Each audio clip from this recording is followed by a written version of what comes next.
Hola, buenas tardes. Yo soy Cristina Martín, la directora de desarrollo del estudio de Ortiz León Arquitectos, y quería daros la bienvenida a nuestro evento, El futuro de los edificios en altura en España, que hemos organizado junto con el CTBUH, que es el Council on Tall Buildings and Urban Habitat. Y el CTBUH organiza cada año unas conferencias globales, pero el año pasado no se pudieron realizar. Y este año se ha decidido que cada país organice un pequeño evento en representación, por lo que esta es una excelente oportunidad de atender a unas charlas con ponentes de selección. De momento lo que vamos a hacer es dar inicio a la charla y dar muchas gracias a todos los ponentes de hoy por participar. Vamos a empezar con la primera charla de la tarde, que es Mirando al futuro. Y bueno, voy a pasar como moderador a Íñigo Ortiz, representante del CTBUH en España y socio fundador de Ortiz León Arquitectos. Te paso la palabra y bueno, y empezamos pronto. Gracias, Cristina. Buenas tardes a todos. Estamos todos bastante pues ilusionados con esta jornada, con referencia a ver cómo miramos el futuro y cómo vamos a plantear los nuevos edificios en altura, tanto en España como en otros países, pero principalmente en España. Y yo quería, en este momento, antes de hacer la introducción a los ponentes, hablar de lo importante que es estar al día de las tendencias internacionales. Y creo que el CTBUH es un organismo, una asociación sin ánimo de lucro que nació en Estados Unidos, pero que ahora está representado en más de 30 países, en los cuales se está haciendo una labor muy importante divulgativa, de investigación, de documental, de conferencias internacionales, todo relacionado con los edificios en altura. Tenemos que ser conscientes que los edificios en altura actualmente es como la Fórmula 1 en el mundo automovilístico, es decir, toda la labor de investigación que se está haciendo en este tipo de edificios, con los años se transmite a los edificios estándares de las diferentes ciudades. Eso pues nos lleva a lo importante que es la labor que está haciendo el Council de edificios en altura y adelantándose a lo que viene y analizando en el futuro, ¿no? Por ejemplo, yo tengo aquí algunos ejemplos para que os deis cuenta. Esta revista del Council del 2014, de un proyecto de Jean Nouvel en Sydney, en el cual pues es un edificio totalmente ajardinado, que ahora mismo pues es lo que tenemos encima de la mesa pues en muchos de los proyectos que estamos desarrollando. O sea que estamos 6 años, hace 6 años que ya el Council estaba trabajando en los edificios verdes. Aquí, por ejemplo, tenemos otra publicación, que es una publicación sobre un research report también sobre el Life Cycle Assessment, que también es del 2015. O sea, estamos hablando también de hace 6 años. Y, por ejemplo, pues el tema de la ventilación natural, que ahora también pues está en el punto de todos los proyectos, cómo podemos incluir la ventilación natural en los edificios en altura y en general en todos los edificios, pues tenemos esta Technical Guide de Natural Ventilation in High-Rise Office Buildings, del 2013. Entonces, con esto lo que os quiero decir es lo importante que es estar al día y ver lo que se está haciendo internacionalmente y cómo a través de todo el trabajo que está haciendo en el Council Tall Buildings, pues es una herramienta y una forma bastante fácil y que recomiendo a todos vosotros que lo hagáis y que entréis en la página web de ctbuh.org y poder bucear en todos los trabajos de investigación, en los case studies, las becas que tienen, toda la documentación de datos a nivel de todos los países sobre edificios en altura, y vamos a tener una visión bastante clara de lo que fue, de lo que es y de lo que van a ser este tipo de edificios. Entonces, ya sin más, voy a dar paso primero a Carlos Lamela, que nos va a hablar un poco de la experiencia que tienen ellos con los edificios residenciales en altura y cómo ven el futuro en esta línea, que siempre ha habido mucha tradición en España con respecto a esta tipología de edificios. Marc, ¿puedes entrar tú, ya que veo que Carlos no conecta? Estaba perfecto. Sí, si quieres, sí. Vale, sí, por favor. Mientras tanto que arreglamos el tema del sonido con la mela. Venga, pues a ver, mandas para el tema de... ¿Se ve la pantalla? Sí. Este se ve, ¿no? Y se oye. Y se oye. Bueno, bien. Perfecto. Pues perdón. Oye, pues nada, pues buenas tardes a todos y también muchas gracias, Íñigo, y en esta oportunidad de presentar este proyecto que para nosotros obviamente es muy especial y además recién terminada hace como 2 o 3 semanas, ¿no? Que es Caleido, que es en el norte de Madrid.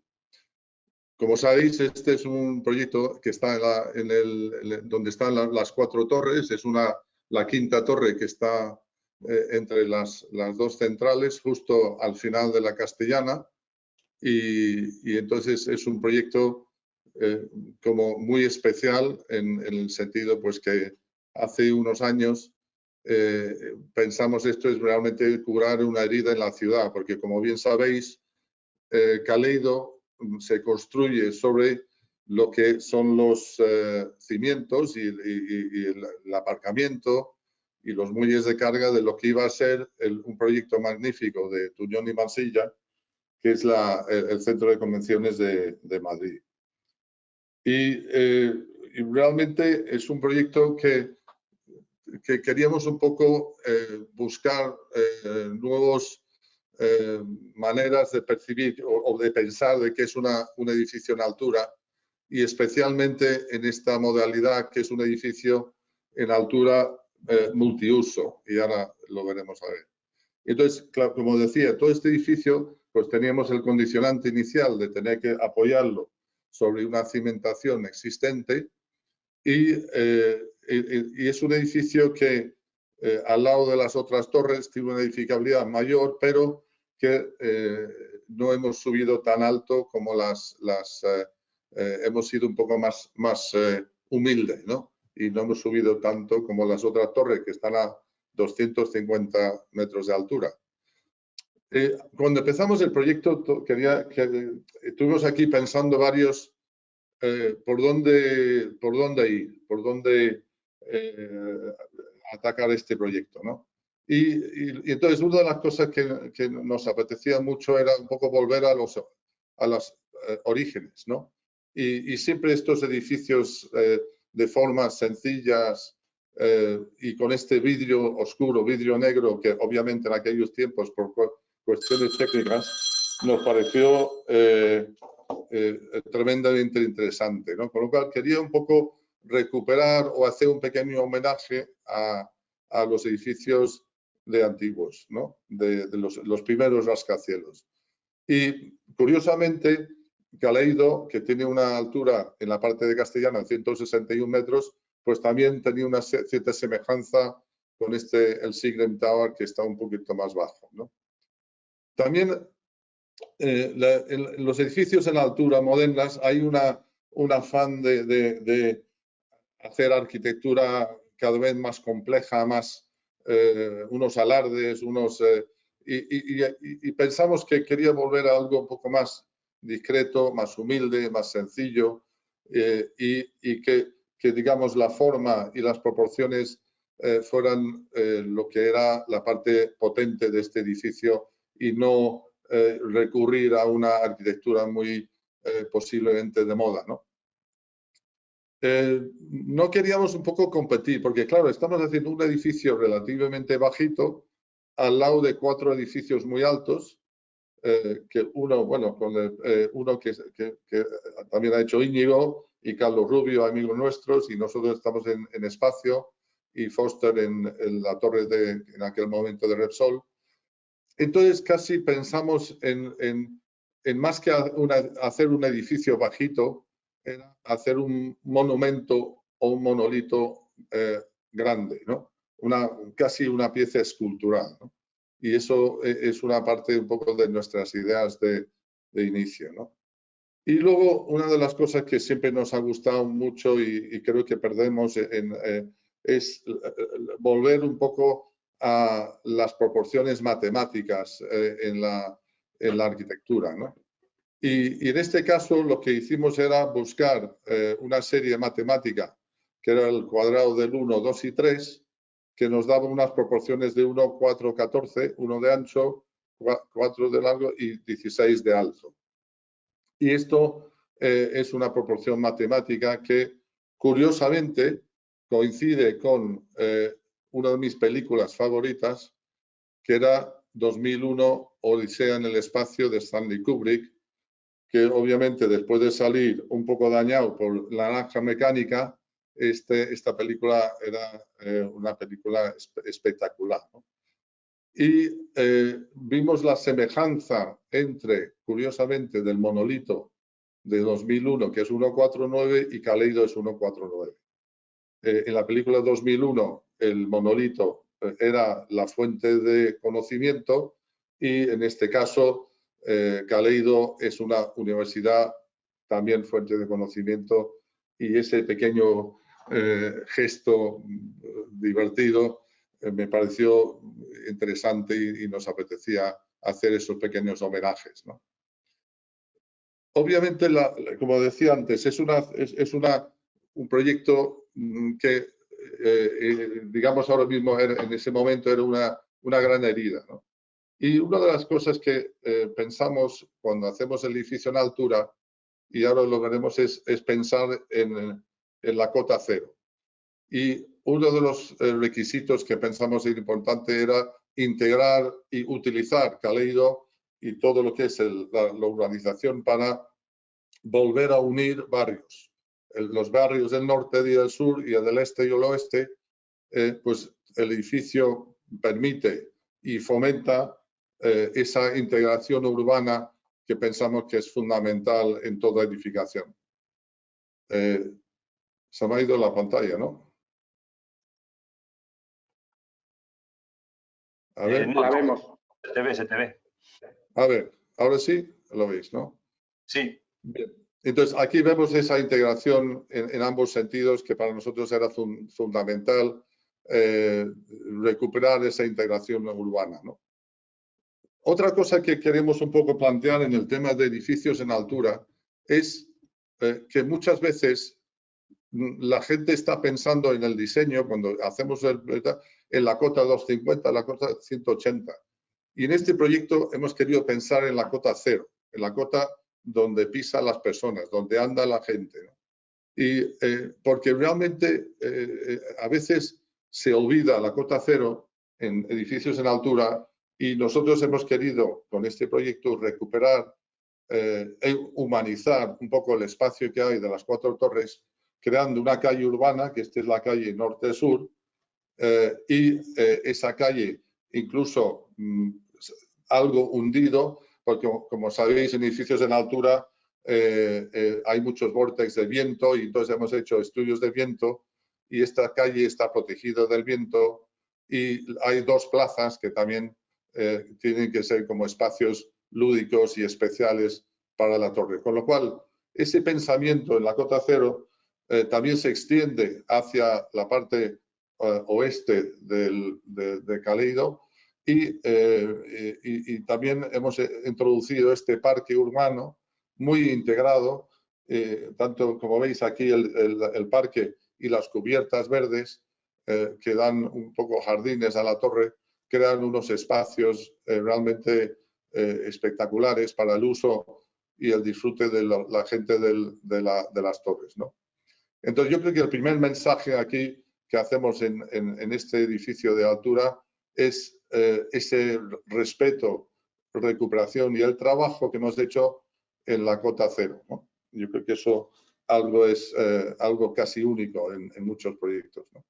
Bueno, entonces empezamos a hacer los primeros croquis y bueno, pues salía esta pieza rotunda, casi una pieza vertical y una pieza horizontal sobre la cual se asienta el proyecto, que lo que hace es que realmente sea una T invertida, ¿no? O sea, una T, la parte vertical y la parte horizontal en este vidrio negro, que es un vidrio espectacular que hemos encontrado, que realmente desde dentro no hay un efecto de gafa de sol, es un vidrio casi transparente, es un efecto espectacular, ¿no?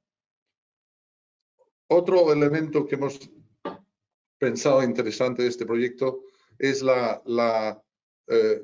hacer una universidad en altura. Y de hecho al principio hubo muchas personas que decían que no era viable o no era adecuado hacerlo, ¿no?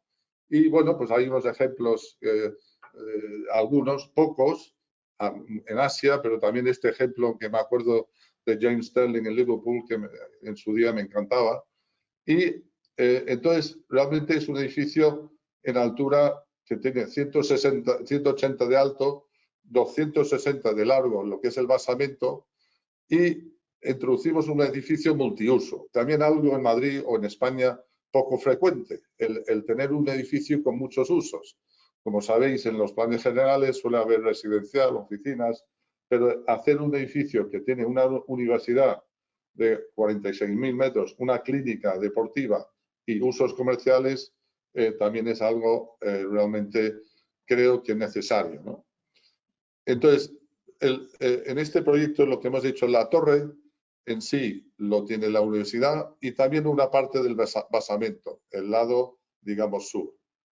Al otro lado localizamos la clínica, una clínica que es la Clínica Quirón, y luego al nivel este de la calle y de las plazas introducimos una dotación de comercial, que son las piezas rojas, que va a haber restauración, servicios, supermercado, cines, para darle a las 4 torres y a Caleido una dotación que creo que es necesario, porque ahora mismo las torres realmente hay muy poco. En las torres hay 24.000 personas y en el Caleido, en la IE, hay unas 6.500 estudiantes para este proyecto. O sea, estamos casi en 30.000 personas, ¿no? ¿Y cómo hemos hecho y cómo hemos diseñado la torre? Bueno, la torre hemos querido hacer, volviendo un poco a hacer un edificio en altura, pero pensando en la ciudad, ¿no? Entonces, la ciudad en horizontal, pues creas plazas y calles y entonces eso hace que en la ciudad, pues la calle es algo más estrecho y las plazas son espacios de esparcimiento. Entonces dijimos, bueno, pensando que los ascensores son las calles, ¿por qué no hacemos que en la torre hacemos cada tantas plantas hacemos unas plazas, ¿no?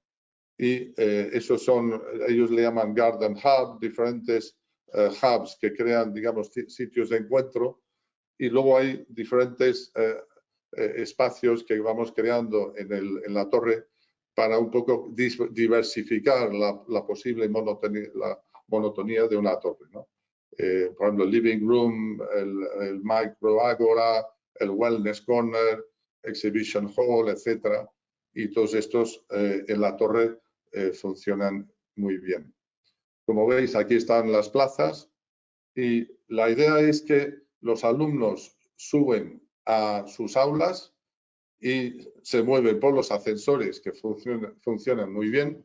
Me decía uno de los dueños de la IE que no había dormido el sábado y domingo porque había soñado que todos los ascensores no funcionaban y entraban el lunes 3.000 alumnos y en este caso ha funcionado muy bien, ¿no? Pero esta idea de tratar la torre y crear espacios cada tantas plantas, que es algo que aligera y crea pequeños encuentros, sitios de encuentro para los alumnos, porque los alumnos no se mueven mucho entre plantas, crean pequeños vecindarios o áreas de especialización, ¿no? Y como veis en las plantas, tenemos una planta de 2 núcleos, tenemos los núcleos a ambos extremos, y en la crujía muy estrecha de 18 metros, y en ella, como veis, es donde introducimos las aulas. Las aulas encajan estupendamente y fuera de las aulas hay espacios para antes de entrar en las aulas o para poder tener pequeñas salas de reunión que funcionan en diferentes plantas y diferentes usos. Esto es la entrada principal, entran todos los alumnos aquí, y entonces o van al núcleo este o oeste y un vestíbulo de 12 metros de alto. Y aquí hay una planta, ¿no? Una planta tipo, donde vemos que aquí hay 4 aulas y en la parte exterior un espacio de esparcimiento y áreas de un poco de trabajo o de encuentro, los núcleos en ambos lados y como veis, la torre cuando está en las aulas es donde este espacio se expande, ¿no? El edificio enseña dónde están las aulas por esta ampliación de la planta, que es un vuelo de 5 metros en ella, ¿no? Las aulas funcionan con esta tipología de curva porque los tabiques entre 2 aulas se pueden quitar y completar el círculo con un profesor en medio, con lo cual es muy flexible cómo las aulas funcionan. También tenemos vidrio, queremos que entre luz, que haya vistas y entonces, bueno, pues con estos espacios de trabajo que están funcionando muy bien, ¿no? Aquí vemos una de las plazas. Esta, de hecho, es la planta 22 y 23, que es arquitectura. Aquí está la Universidad de Arquitectura en estas plantas. Y veis esta doble altura y este espacio entre medias y las escaleras para comunicar, muy sostenible. O sea, intentamos incluso que la gente se mueva por escaleras, no solo por los ascensores. Y espacios luminosos, la introducción de color en las plazas que va cambiando para dar una cierta identidad. Esta es la parte alta de la torre, es más bien para oficinas y también se usa para temas digamos, funcionamiento de posgraduados y otro tipo de cosas, ¿no? Esta es la planta 24, que es la sala de profesores con una terraza. También es bastante único, una terraza en la planta 24 y diferentes espacios para los profesores, que les tratamos muy bien. Esta es la torre de noche. Y entonces el basamento es también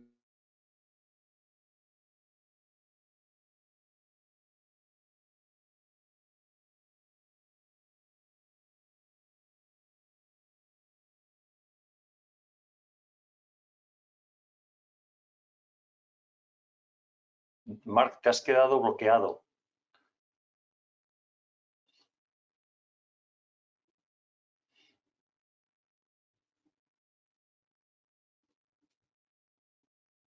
tiene más altura. A ver. Y las piezas después el aula de material y espacios deportivos también. Tienen piscina y también tiene deportes y otros eventos. Y realmente esto es la torre en breve, ¿no? Entonces ahora espero más o menos haber cumplido este tiempo y podemos hacer comunicación. Pero yo creo que los puntos que quería hacer aquí, que es más o menos, quiero decir que es edificar sobre algo, una ruina, es algo, recuperar algo que estaba, es muy sostenible, el cuidado con la cota cero, el cómo introducir un uso universitario en una torre con este concepto de la ciudad vertical, con plazas, y nos parece como algo nuevo, innovador y un edificio multiuso, ¿no? Y bueno, espero que sea interesante para futuros proyectos, ¿no? Marc, creo que ha sido muy interesante tu explicación, por lo menos para mí, porque entiendo ahora muchísimo mejor el proyecto y sobre todo me ha gustado mucho un aspecto que has comentado en el proyecto, que es la integración urbana y sobre todo eso, el mezclar lo que tenemos como driver en todos los proyectos actualmente, que es la flexibilidad ante el futuro futuro que es desconocido, pues tenemos que hacer arquitectura flexible. Y cómo, en vuestro caso, buscando una volumetría muy minimalista, pues esa volumetría minimalista conjuntamente con el concepto de ciudad vertical, que es lo que permite que en un futuro este edificio sea muy flexible. Es decir, que hoy tiene los usos que tiene, pero en un futuro podría ser un hotel o podría ser un edificio de oficinas. Creo que en este edificio lo habéis conseguido que no sea un edificio tailor-made, aunque parezca un edificio tailor-made, sino que es un edificio muy flexible que se ha adaptado para los usos del momento. Y me parece muy interesante, ¿no? ¿Tú cómo verías actualmente, hablando de flexibilidad, a 10 años vista, los edificios en altura? Bueno, yo creo que obviamente nosotros, como hemos estado involucrados, Íñigo, como bien sabes, en este proyecto, ahí está el proyecto que estabas tú también al lado de Espacio y con lo cual hemos tenido mucha experiencia, yo creo, en España en edificios de altura, que es un edificio donde no hay realmente proyectos de altura, ¿no? Yo creo que los edificios de altura y en este caso que vale para todo tipo de funcionamiento. Aquí hemos demostrado que para educación es una tipología magnífica. O sea, realmente los estudiantes están maravillados esto de estar en una planta 30 viendo la ciudad detrás y me parece espectacular, ¿no? Entonces, como dices tú muy bien, yo creo que tenemos que hacer edificios en altura flexibles. Tienes mucha razón que el edificio es tailor-made, pero cuando hicimos las plantas, hicimos plantas con un uso de oficinas para ver que funcionaba también. Con lo cual el proyecto, digamos, es tremendamente importante esa flexibilidad de uso. A mí sí que por eso decía que una de las cosas que me pareció muy importante en edificio de altura es volver otra vez a la cota cero, porque creo que en las 4 torres no se trató de una forma correcta la cota cero, porque humanizar la llegada a las torres y luego también yo creo que también hay que seleccionar dónde se hace torres, ¿no? Porque hay casos, pienso yo, en que torres funcionan magníficamente. Tenemos casos en todo el mundo. Yo creo que este lugar es un lugar magnífico. En cambio, siendo un arquitecto de torres, me da mucha pena en Sevilla. Siento mucho, pero creo que hay sitios para torres y hay que tener, porque son grandes edificios que dominan el skyline y entonces hay una mayor responsabilidad de los arquitectos y de los promotores, ¿no? en su ubicación. Muy bien, Marc. Pues vamos a intentar que Carlos haga su presentación. Carlos, ¿estás conectado?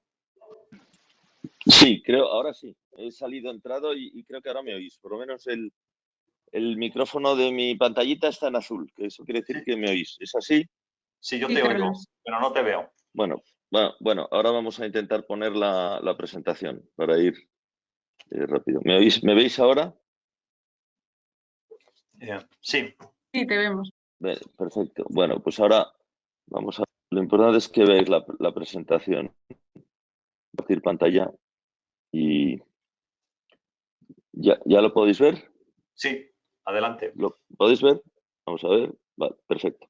Bueno, primero muchísimas gracias, Íñigo, y al resto de participantes, todos buenos amigos. Ha sido muy interesante el escuchar a Marc y como tú bien dices, Íñigo, aunque ya por razón de amistad conocíamos muy bien el proyecto de la Quinta Torre, siempre es bueno oír del autor o uno de los autores su explicación porque te ayuda a comprender muchas cosas, ¿no?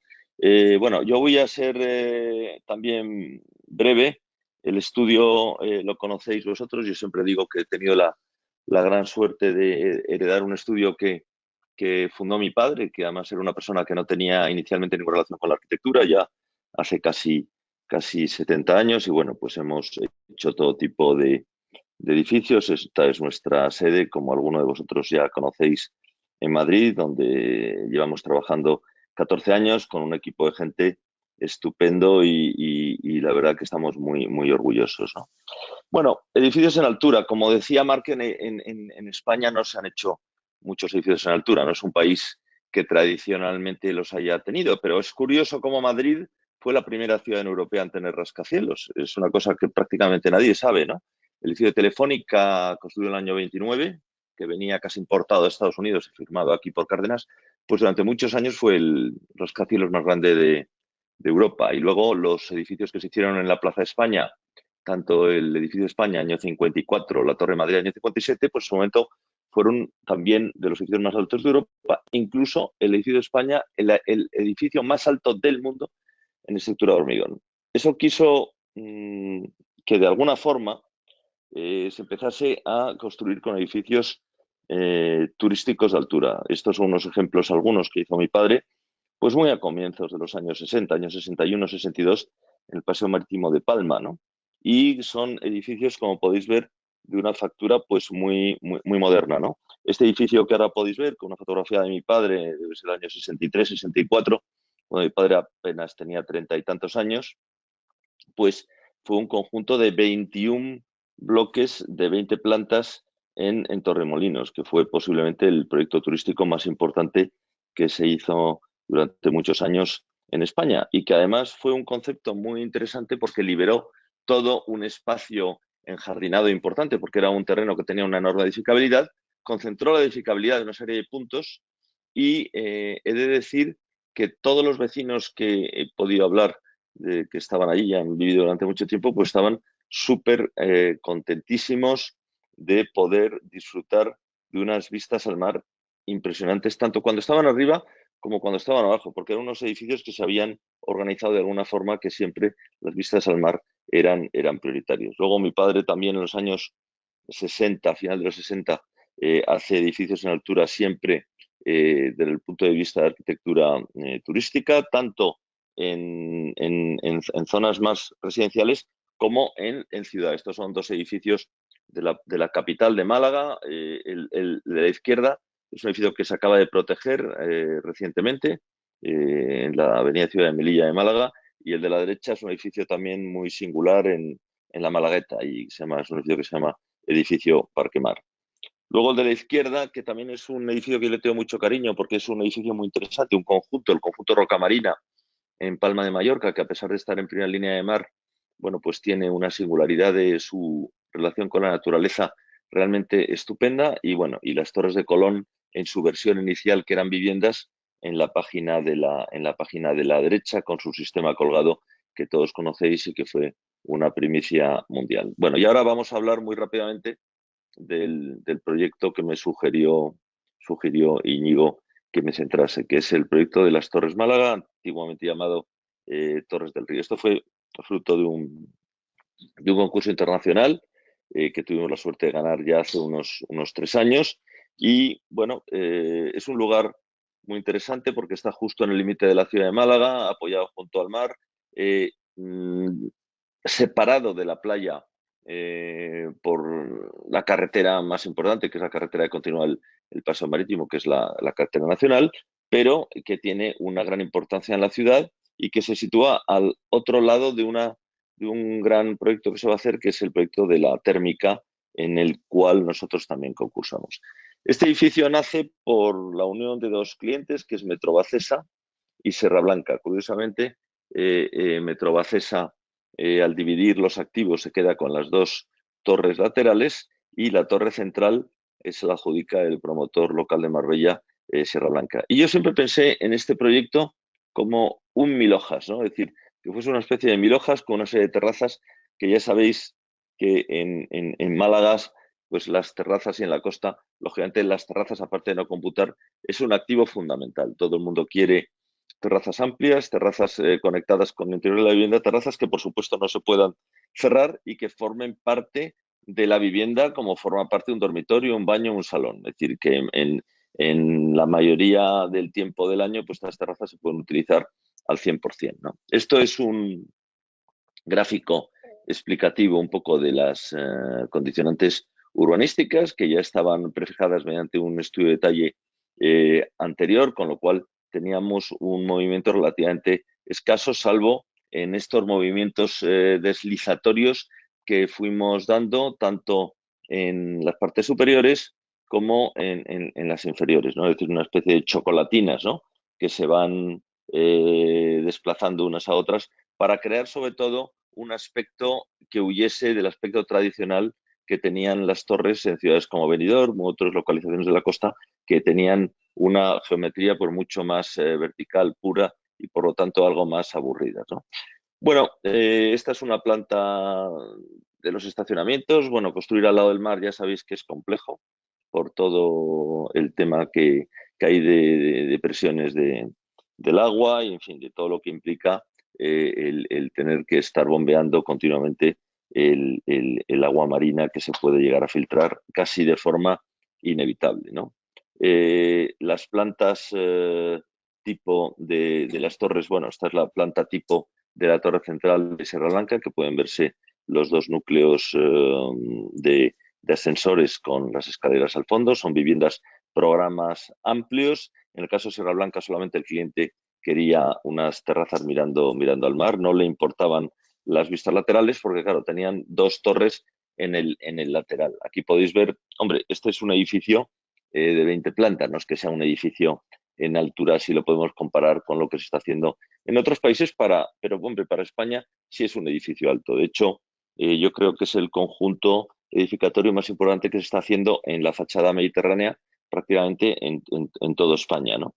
Aquí podéis ver que siendo una geometría relativamente sencilla, porque había que encajar el edificio en una serie de costes muy determinados, sin embargo, lo que le da a este edificio la singularidad son los paramentos de las terrazas y, sobre todo, esos cambios que hay de vidrio a sólido en las fachadas, ¿no? La distribución interior es una distribución clásica, fundamentalmente pensada para viviendas de lujo y de alto standing, ¿no? Un comprador normalmente que será extranjero y, como puede verse en esta imagen, una relación y una sincronía muy clara con las plantas bajas donde se producen allí pues, las amenidades pertinentes, las piscinas, los pasos enjardinados, los jardines, pero siempre con un elemento muy arquitectónico, ¿no? Y por supuesto, en las plantas áticos siempre con piscinas privativas de los áticos que normalmente son en dúplex, en 2 por planta o 3 por planta,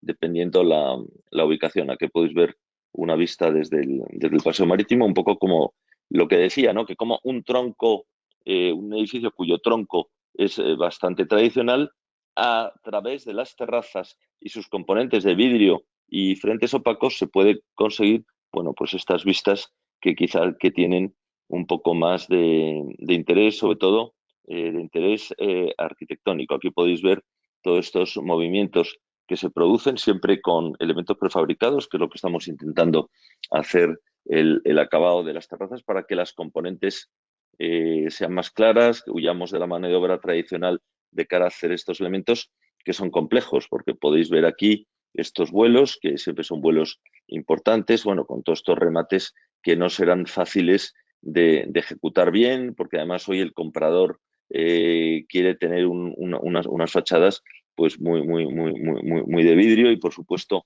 como se ven en estas imágenes, pues unas amenidades a tono con el precio que tienen estos edificios, ¿no? Es decir, estamos hablando de piscinas privadas, estamos hablando de salones de fiestas, estamos hablando, bueno, pues de un tipo de arquitectura pues que tenga que ser muy atractivo y, por supuesto, con interiores muy sencillos, muy limpios, muy diáfanos, muy luminosos, en la línea un poco que se está hoy teniendo. Os voy a presentar a ver si puedo ya un vídeo. A ver, un momento. A ver el vídeo.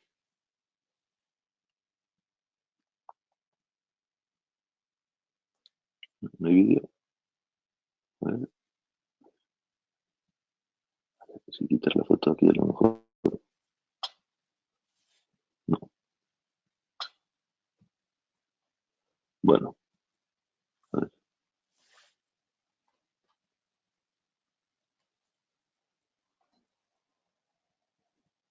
A ver si logro poner el vídeo, perdonad, y si no, cortamos aquí.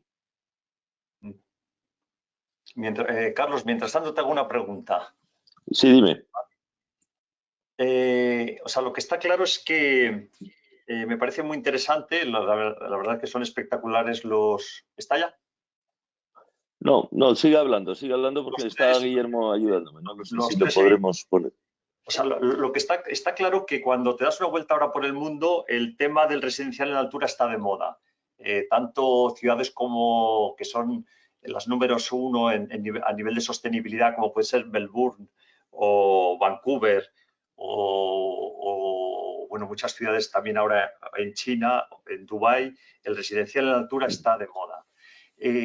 ¿Tú crees que es la forma más barata de que crezcan las ciudades? Bueno, vamos a ver. Yo claramente sí. Bueno, esto nos lleva al debate y perdona el vídeo, creo que por alguna razón no está cargado, con lo cual respondo a la pregunta directamente. Antes hemos establecido, yo creo que tú, Íñigo, has comentado, y yo creo que Marc también ha hecho una reflexión sobre la arquitectura en altura. Vamos, yo creo que la arquitectura en altura no es per se ni buena ni mala, pero sí tiene que estar adecuada a donde vaya a estar inserida. Entonces, la arquitectura residencial claramente puede ser en altura, yo creo que no pasa nada, al revés, a todos les gustaría ir a una planta 20, 30 u 80, ¿no? Y los que hemos estado y visitado en algún edificio de estos en Nueva York, ¿no? Como el edificio este, el lapicero de Viñoli, ¿no? Que cuando llegas a la última planta, la planta 104, la verdad es que dices, bueno, es que claro, vivir aquí es algo realmente impresionante. Otra cosa es que la arquitectura en altura sea defendible en costa, ¿eh? Porque claro, el centro de Nueva York, pues bueno, pues no pasa nada, pero la línea de costa es única, ¿eh? Entonces, ¿quién debe apropiarse de esa línea de costa? ¿El edificio que está ahí a 50 metros de la costa y qué pasa con los de atrás, ¿no? Eso es, yo entiendo que haya una cierta aversión a utilizar edificios en altura en costa. Yo lo entiendo. Al que le toca hacer un proyecto de estos, bueno, y es afortunado, pues nada más maravilloso que sentarte allí a 100 metros o a 50 de la costa en una planta 20 y ver todo lo que puedes ver desde allí, ¿no? Pero bueno, entiendo que puede ser complicado. Yo creo que se debería limitar en general cerca de la costa, pasar de un determinado número de alturas. No sé si te he respondido. ¿No? Sí que me has respondido, pero bueno, o sea, mi cuestión es si tenemos que volver de alguna manera a la ciudad turística en altura tipo Benidorm, que es que, bueno, se ha estudiado mucho y se ha alabado bastante el modelo Benidorm, pero claro, luego cuando se formaliza ese modelo urbano, pues es bastante discutible. ¿Pero tú crees que es un modelo que al día de hoy puede ser válido? Yo creo que no. Yo creo que hoy nadie se atrevería a plantear un Benidorm y que conste que Benidorm no es el peor caso, pero yo pongo un caso encima de la mesa que posiblemente todos estaremos de acuerdo. ¿Sería posible hoy volver a plantear la manga del Mar Menor? Pues yo sinceramente creo que no. Todos los que estamos allí y hemos ido a la manga hemos dicho, esto, qué pena, porque este sitio que era un paraíso, pues, en fin, no debería haber sido así. Hoy hubiese sido imposible construir la manga del Mar Menor. No sé tú qué opinas, Íñigo. Sí, estoy de acuerdo contigo, porque ese entorno natural, bueno, pues sería una maravilla tenerlo como estaba en los años 60, ¿no? Oye, bueno, Claro. pues, bueno, Carlos, muchísimas gracias por tu presentación. Seguimos el ritmo horario estricto y vamos a dar paso a Javier Roch, ¿no? Javier Roch es un buen conocido nuestro, arquitecto, que ha trabajado durante muchos años con César Pelli y luego ahora actualmente está en la oficina de Londres como director de KPF. Tiene muchísima experiencia en edificios en altura. Fue el director el que sacó adelante cuando trabajaba en César Pelli la Torre de Cristal aquí en Madrid, por eso le conocimos y luego hemos tenido mucha relación con él. Y creo que nos va a poner unos ejemplos muy interesantes de lo que actualmente representa los edificios en altura y las tendencias internacionales. Javier, te doy la palabra. Bueno, ¿me escuchas, Íñigo? Perfecto, te escucho. Bueno, perfecto. Saludos a todos y muchas gracias a Marc y a Carlos por las presentaciones que han acabado de terminar. Les estoy llamando desde Londres, donde se acaba de poner el sol, así que son 4 y algo de la tarde, así que perdonen la falta de iluminación, pero quería hablarles un poco del trabajo que estamos haciendo y, alrededor del mundo, en diferentes tipos de torres que estamos terminando en los últimos 2 años. Y cuando Íñigo me escribió para hablar de tendencias a futuro y cómo nosotros veíamos el futuro de los edificios en altura, me llegó a la cabeza esta imagen que tenía cuando era chico de los famosos esos dibujos animados de los supersónicos, en los que uno pensábamos que en el futuro íbamos a vivir en edificios sostenidos por 2 columnas y viajar en autos aéreos, etcétera, etcétera. Obviamente predecir el futuro es muy, muy difícil porque siempre las cosas cambian. ¿Y quién se hubiera imaginado hace 2 años que tendríamos que disfrutar los parques en círculos pintados como si fuera una cancha de fútbol y no poder comunicarnos uno con el otro? Entonces, sí, tú lo dijiste, Íñigo, muy bien. Creo que lo que hemos aprendido en los últimos 2 años, pasando y espero terminando esta pandemia, es cierto nivel de flexibilidad y cierto nivel de ver que es muy difícil planear y ver cómo van a ser las cosas de 5 a 10 años a futuro. Espera que mueva la ventana. La pregunta que yo me hice cuando me dijiste el título, Íñigo, fue no tanto cuáles son las tendencias que vamos a tener al futuro, sino cuáles son las tendencias que están existiendo, emergiendo y que a causa de COVID y de pandemia y este cambio de forma de vivir se están acelerando. Como dijiste, trabajo para KPF, soy director de diseño de la oficina de Londres y creo que entendemos un poco bastante bien el diseño de edificios de altura. De hecho, 4 de los 10 edificios más altos del mundo están diseñados y construidos por KPF y 8 de los 20 edificios más altos del mundo también los hemos diseñado nosotros en diferentes ciudades a lo largo y lo ancho de este mundo. Entonces quería darles un ejemplo, a pesar de que no voy a hablar de todos estos proyectos, de la gran variedad de proyectos que la oficina ha estado diseñando en los últimos 44, 45 años, desde que se ha fundado en Asia, en Europa y en América.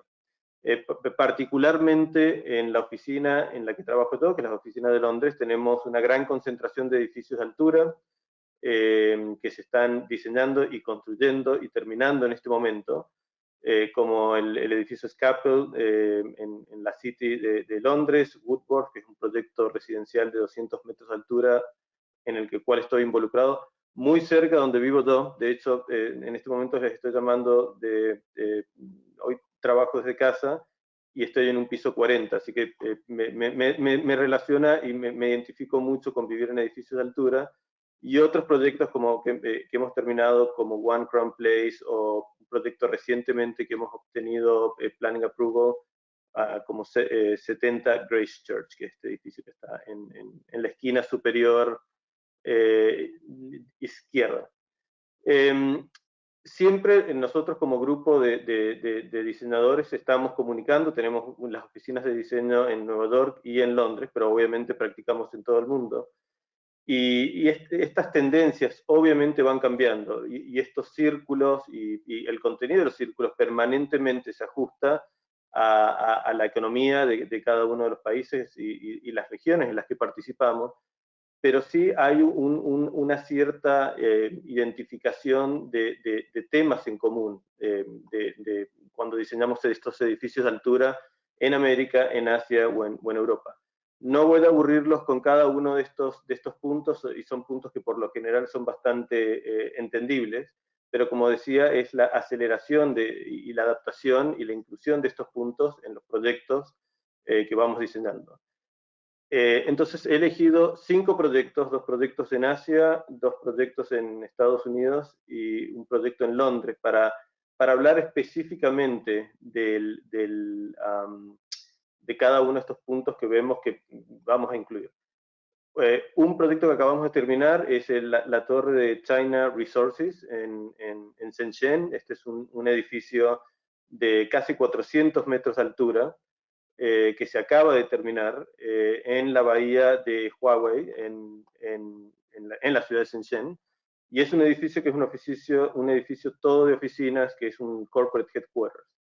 Lo que hace particularmente significativo de este edificio es que toda la estructura del edificio se encuentra en la parte exterior. Es decir, que todas las plantas son plantas que no tienen columnas centrales y solamente se encuentra la fachada y el núcleo central, muy parecido al World Trade Center. Y también tiene una inspiración de Shenzhen, no hace mucho tiempo eran algunos pantanos, y habían muchos bambús y toda la estructura está hecha y atada en la parte superior como si fuera un bambú. Esta estructura luego la hemos cubierto con un acabado de acero inoxidable y que el relleno o el cierre del edificio es una fachada de vidrio que lo que hemos hecho es manipularlo como si fuera un origami para crear las entradas y la parte superior del edificio, etc. Es un edificio bastante tradicional y creo que me interesó ponerlo al principio porque es el entendimiento que por lo general tiene la gente de un rascacielos. Una forma única significando un hito en particular y que se puede identificar de muchas partes de la ciudad y por lo general en este caso, para nuestros clientes China Resources, un cliente corporativo. También fue un punto increíble de diseño hacer la decisión de que el edificio no tiene equipos mecánicos en la parte superior. Y en este lugar donde todos estos bambús y estructura y fachada se unen en un punto único. Hay equipos mecánicos, pero los equipos mecánicos están en otras partes del edificio y sobre todo en la parte de abajo, y da la oportunidad de crear un espacio tipo catedral que absolutamente no tiene nada, entonces no solamente la gente que trabaja en el edificio puede usarlo, sino que si hay eventos importantes de la ciudad, es por lo general los lugares donde se organiza. Aquí se ve, bueno, la estructura, hemos trabajado con Arup, en este caso, David Scott, para terminar esta estructura y mirándolo desde abajo, crea como este calidoscopio. Y trabajamos mucho en la geometría de la estructura para evitar de que todos, creo que son 25 diferentes tipos de columna que van en los perímetros del edificio, terminen cerrándose con algo que es sólido y que obviamente no tiene vistas hacia la parte exterior. El segundo proyecto es la torre de Vanderbilt, de One Vanderbilt, en Nueva York, muy cerca de la oficina nuestra en Nueva York. Tuve la oportunidad, de hecho, la semana pasada de poder ir a verlo en vivo. Se acaba de terminar y es un edificio de 423 metros de altura, en el que forma un tríptico de estas torres en Midtown, junto con el Chrysler Building, que se ve por aquí detrás del Hotel MetLife, y el Empire State Building.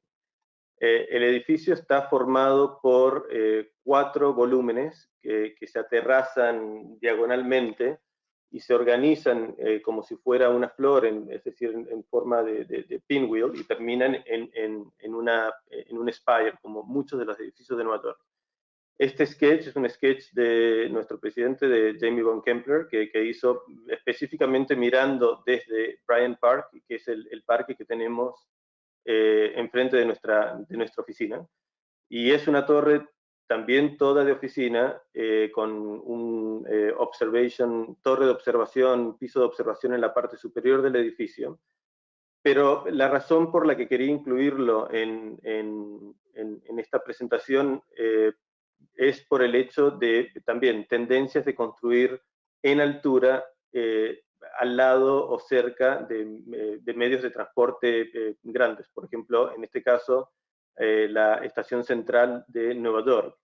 Y este edificio suplanta un edificio que existía de alrededor de 20 pisos que vino hacia abajo, y luego de 5 o 6 años de negociaciones con la ciudad, pudimos tener esta forma que cumple con el FAR de 30, que son necesarios obviamente para que este edificio sea viable comercialmente. El edificio se abre en estos 4 o 5 pisos en la parte inferior, tratando de capturar la esencia de la estación de Grand Central y utilizar muchos de los materiales como cielos rasos de terracota y otros elementos de diseño que tenemos en el lobby. En la parte inferior, todo este edificio se conecta con el transporte tanto de metro de la ciudad de Nueva York como de trenes de Metro North y del norte de Nueva York que llegan a la estación de Grand Central, pero también se conecta con, Nueva York tiene 2 estaciones grandes de trenes, y va a haber una conexión con la estación de Penn Station y sobre todo el Long Island Railroad, que también va a ser una conexión hasta este edificio, y sobre todo crear una conexión multidimensional y en altura muy parecido si han estado a lo que sucede con la estación de Grand Central. El edificio en sí mismo son 62 niveles, que las plantas se van achicando a medida que se va subiendo con el observatorio que está en la parte superior. Y esta es otra de las tendencias de tener una variedad de diferentes tipos de plantas de tamaños para, este es un edificio especulativo para darle cabida a diferentes tipos de posibles inquilinos. Y esta es una foto, de hecho, de este último mes. El edificio acaba de abrir. También incluye el diseño de una plaza en la calle Vanderbilt, que se cerró antes de comenzar este edificio. Una calle donde uno podía cruzar con el auto, se ha cerrado y se ha hecho una plaza con una escultura de Jaume Plensa que estaba planeada en este sector. La base del edificio obviamente tiene una escala un poco más pedestrian de estos volúmenes y que toman las fachadas del resto de edificios que están aledaños a One Vanderbilt.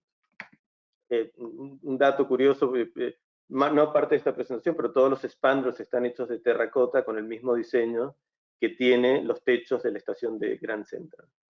El segundo proyecto que les quería mostrar en Nueva York es 55 Hudson Yards, que es un edificio que está también acabado de terminar del nuevo barrio que se llama Hudson Yards, como dice el nombre del edificio.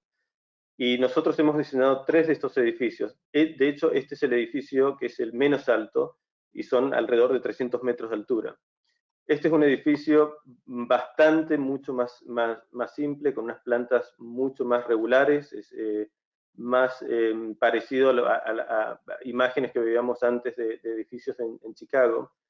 Pero el edificio toma inspiración, y esta es la razón por la que lo queríamos poner, de lo local, de lo que está, a pesar de que es un edificio de 300 metros de altura, toma inspiraciones de las fachadas hechas en hierro en áreas como Soho o Chelsea, que están muy cerca del edificio, y tratar de reinterpretarlas de una forma moderna y tratando de hacerlo, obviamente, de una forma respetuosa y que no se viera como pastiche. Es decir, el edificio tiene esta modularidad de fachadas con estos recedidos y un color similar, a pesar de que no es hierro fundido, de ser lo más similar y lo más simple a tener un solo material en todo el edificio. El edificio también tiene en diferentes puntos del edificio la volumetría genera estos espacios de amenidades exteriores que son tan requeridos en cada uno de los proyectos que hacemos en altura, y también la inclusión de balcones, que son cosas que no son comunes, es decir, que cada uno de los inquilinos de este edificio va a poder disfrutar de poder tener la posibilidad de estar afuera, que hoy en día es tan requerido en cada edificio que hacemos en todas partes del mundo. Mis últimos 2 proyectos son uno en Londres y el otro en Singapur, pero el proyecto en Londres que se está terminando es la torre de Damac, para nuestro cliente en Damac. El proyecto está ubicado en Vauxhall, cerca del río y cerca de Nine Elms en la ciudad de Londres. Y la razón también de tendencia por la cual lo queríamos incluir es porque es un edificio muy auténtico. Es un edificio que es muy sincero, es un edificio que es un edificio de múltiples usos. Hay una parte residencial del edificio, hay una parte de oficinas y hay una parte en Inglaterra hay que incluir affordable residential, es decir, residencial que sea accesible a cierto nivel económico. Pero cada uno de estos componentes del programa tiene una volumetría diferente, con un tratamiento de fachada diferente, y los cuales todos se integran en formar un solo objeto que sobresale en el skyline de la ciudad de Londres. De hecho, lo puedo ver en este momento desde mi casa, detrás de mi pantalla. Y siempre, y sobre todo en los proyectos, en los últimos proyectos que hemos estado haciendo en Londres, otra de las tendencias es crear, en vez de hacer plantas bajas que sean totalmente cerradas y que creen paredes, crear una permeabilidad, de que la gente pueda caminar alrededor y a través del terreno, y este edificio tiene 4 o 5 programas diferentes. Entonces hemos organizado los núcleos y las entradas de una forma que la gente pueda caminar alrededor, y todo esto es público, obviamente, creando plazas. Aquí no se ve, pero estas son las vías del ferrocarril, que también se puede caminar por debajo de unos arcos, como se ve en el sketch a mano. En la parte superior, arriba de la oficina, como otro de los proyectos que estábamos mostrando, se crean amenidades públicas y privadas también, depende del proyecto. En este caso son privadas, pero tienen acceso toda la gente que vive en la torre residencial, con también la torre de oficinas, y el affordable housing que está por debajo de este espacio. Es decir, cada uno de estos volúmenes son en conjunto, suman a crear un solo proyecto. Y el último proyecto que quería hablarles es un proyecto que también acabamos de terminar en los últimos 2 años. De hecho, una vez acabado, tenemos nuestra oficina de Singapur en este edificio, y es 18 Robinson, que se encuentra en la intersección de Robinson Road y la calle Market. Este edificio es un edificio muy particular, no tan alto, de 200 metros de altura, muy similar a la torre anterior, pero lo que lo hace único es la forma en la que interactúa con el terreno y la forma en la que hemos creado jardines verticales. En la ciudad de Singapur, en especial este terreno, era necesario reemplazar la cantidad de área verde que estaba similar al terreno en alguna forma en el proyecto. Entonces, la volumetría del proyecto tiene una parte inferior de podium que se ajusta a la geometría de triángulo de esta esquina de la ciudad de Singapur, y lo que hicimos es diseñar una torre que se rota de acuerdo a las mejores vistas que uno tiene. Entonces luego combinamos estos 2 volúmenes y los separamos creando un parque que equivale exactamente a la misma área de impronta de la torre. Hicimos algunos cortes en diagonales para mejorar la cantidad de luz que le llega a este jardín elevado, y también al que está ubicado en la parte superior de la torre. En sección, un podio bastante grande de 6 pisos, con oficinas en la parte superior y, como contábamos, jardines que son accesibles tanto de la oficina como del podio, que en este momento es comercial. La imagen de la izquierda es uno de estos tantos jardines que tiene la torre. Singapur obviamente es un lugar tropical en el que la vegetación es muy importante, la gente está muy acostumbrada a verla. Y la imagen de la derecha es de los pisos superiores, como se mostraba, que en los que uno tiene una mejor vista. Siempre en cada proyecto tenemos un objetivo de cumplir con una cierta cantidad de elementos sustentables y diferentes formas de hacerlo. No les quería mostrar esto en cada uno de los proyectos porque si no se vuelve un poco repetitivo, pero sí, también una de las tendencias es mirar al proyecto desde un punto sustentable, no como un elemento que pasa luego que hemos terminado el proyecto, sino absolutamente desde el principio. Y creo que este proyecto lo demuestra muy bien cómo la volumetría, el tratamiento de fachada y la forma en la que el edificio funciona es totalmente respondiendo a factores climáticos y de elementos reciclables, etcétera, etcétera. De hecho, tiene el nivel del LEED más alto que se pueda conseguir, que es de platino. Esta es una imagen de la parte intermedia de jardines. En la parte inferior es el podio, y uno ve ahí cómo uno puede salir y hay diferentes parques en altura y cómo la volumetría se abre para que no solamente este jardín tenga la mayor cantidad de exposición solar, sino también la calle Market, sobre todo, y Robinson Road.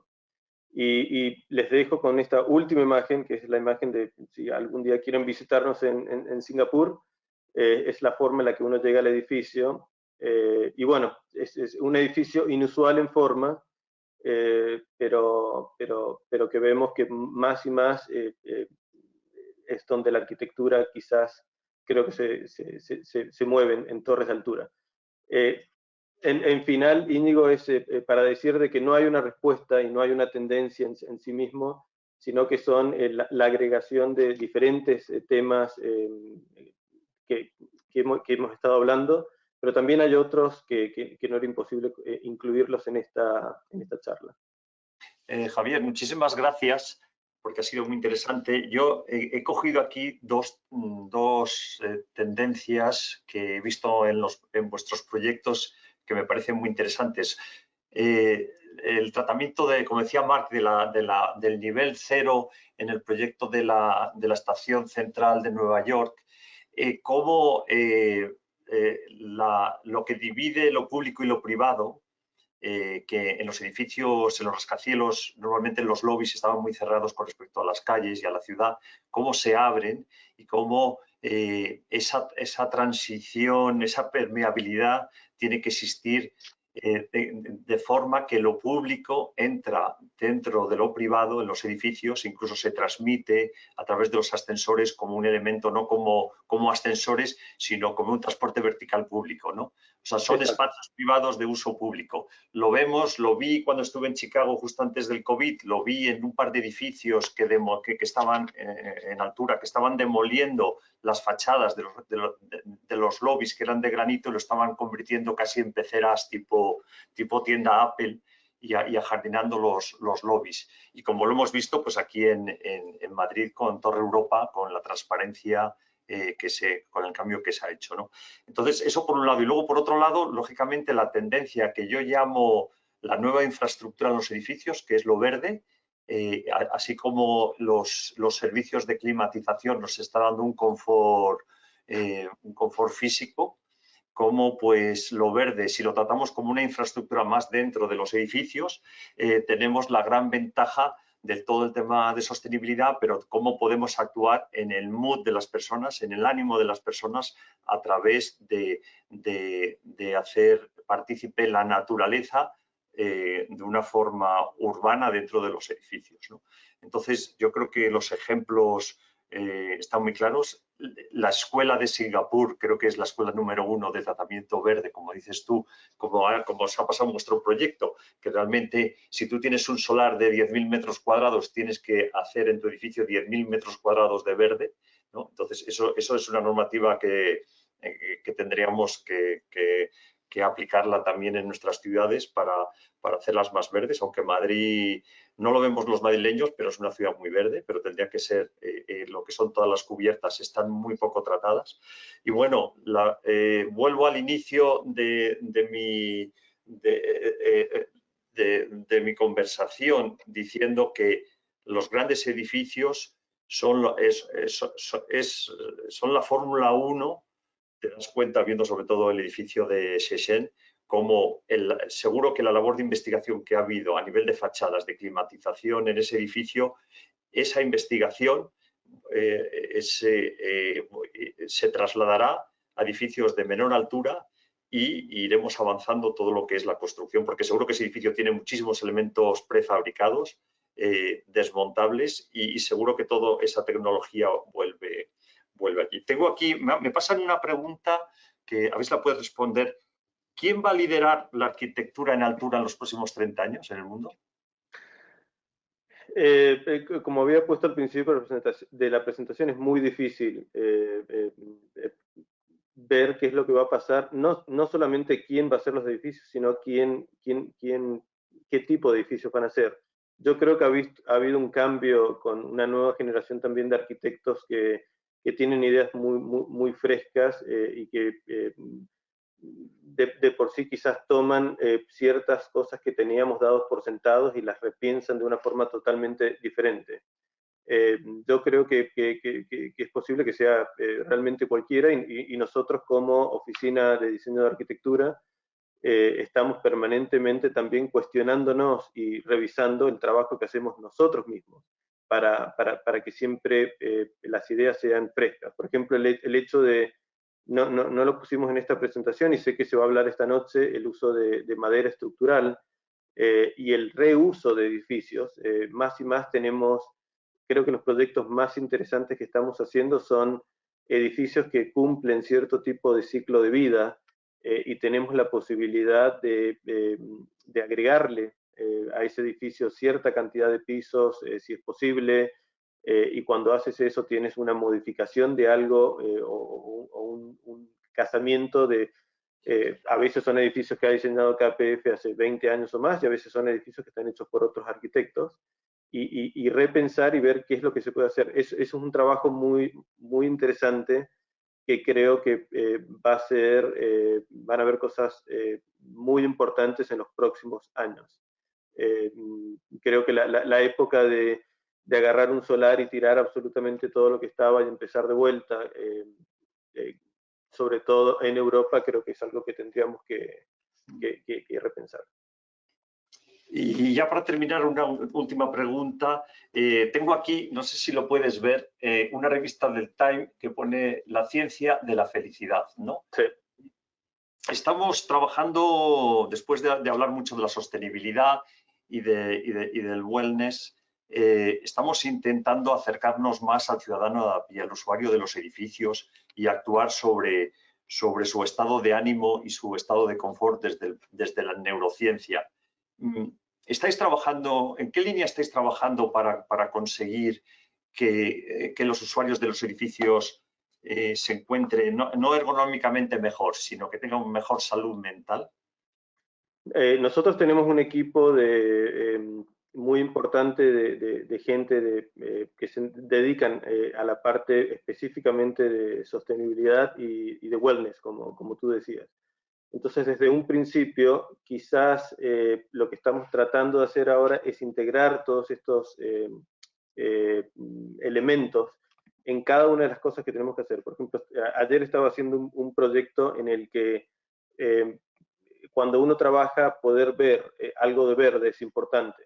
Entonces tenemos herramientas computacionales que te permiten calcular cuál es el mejor lugar para poner cierto tipo de plantas y qué tipos de plantas, de acuerdo a la forma que va a tener el edificio de fachada o de planta. El tema ahora podemos hacer cálculos al hacer el edificio, de hacer cálculos sonoros. Si estamos construyendo cerca de una vía de tren, para entender de que el tren, obviamente, el ruido que genera no es algo que nadie le interese estar escuchando cuando está trabajando. Y en temas de residencial, uno de los proyectos que estoy trabajando en Londres, el council, la municipalidad de la zona específica de Londres, hemos hecho el convencimiento de que las unidades residenciales sean más grandes, porque si bien la pandemia se está terminando y tuvimos el experimento de 18 meses de todos estar trabajando en casa, lo que nos hemos dado cuenta de que quizás los departamentos que diseñamos, aunque sean de alquiler, hacerlos un poco más grandes, porque así como hay una mesa, como hay una cama, como tienen que haber aseos, tiene que haber un lugar para que la gente pueda trabajar y para que la gente pueda hacer ejercicio en su casa, porque la realidad es que creo que a futuro vamos a vivir este modo mixto y de borrar estas barreras entre lo que es la casa y la oficina. Muchas gracias, Javier. Pues nada, gracias Marc, gracias Carlos.